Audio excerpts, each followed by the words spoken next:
প্রিয় দর্শক, আসসালামু আলাইকুম। আপনারা কেমন আছেন? আশা করি সকলেই আল্লাহ তাআলার অশেষ রহমতে ভালো আছেন। তো দেশ ও বিদেশ থেকে যারা আমাদের এই চ্যানেলের ভিডিও দেখতেছেন তাদেরকে অসংখ্য ধন্যবাদ, প্রীতি ভালোবাসা। প্রিয় দর্শক, আজকে আমি কৃষিমূলক ভিডিও নিয়ে আলোচনা করব। তো আপনারা যে জমি দেখতে পাচ্ছেন, তো পুরো জমিতে শুধু বন্ধুরা ফুলকপি দেখাচ্ছি। তো প্রিয় ভাই ও বন্ধুরা, দুঃখিত, এগুলো ফুলকপি না, এগুলোকে পাতাকপি বলা হয়। তো বন্ধুরা, আজকে আমার এই চ্যানেলে পাতাকপির ভিডিও তুলে ধরেছি। তো দেখতে পাচ্ছেন কি সুন্দর পাতাকপি কৃষকেরা তাদের জমিতে রোপণ করেছে।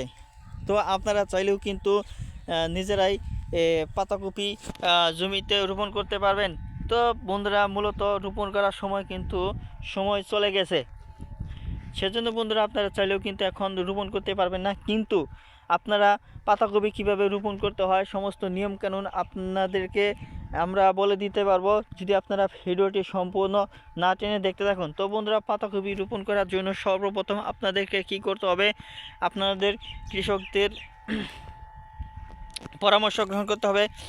গ্রামগঞ্জের অভিজ্ঞ কৃষকেরা যেভাবে তারা তাদের জমিতে পাতাকপি রোপণ করে থাকে সুন্দরভাবে, কিভাবে তারা লাইন আকারে রোপণ করে থাকে দেখতে পাচ্ছেন বন্ধুরা আপনারা নিজেরাই। ঠিক তেমনভাবেই কোন মাটিতে কোন ধরনের পাতাকপির চারা রোপণ করতে হয় তারা তাদের অভিজ্ঞতা শেয়ার করবে। তো প্রিয় ভাই বন্ধুরা, পাতাকপির সময় কিন্তু এখন, সেজন্য তাদের জমিতে পাতাকপি রোপণ করেছে। তো প্রিয় ভাই বন্ধুরা, পাতাকপি রোপণ করতে হলে আপনাদের জমিকে ভালোভাবে মাটিগুলো উত্তোলন করতে হবে, মাটিগুলো ভালোভাবে ঝুরঝুর করে নিতে হবে। আপনাদের জমিতে সকল প্রকার আগাছা পরিষ্কার নিতে হবে এবং কী ধরনের সার প্রয়োগ করতে হবে তা বন্ধুরা অবশ্যই কৃষকদের কাছ থেকে জেনে নেবেন। তো ভিডিওটি ভালো লেগে থাকলে অবশ্যই আপনারা আমাদের এই চ্যানেলটিকে সাবস্ক্রাইব করে নেবেন। ধন্যবাদ আপনাদেরকে।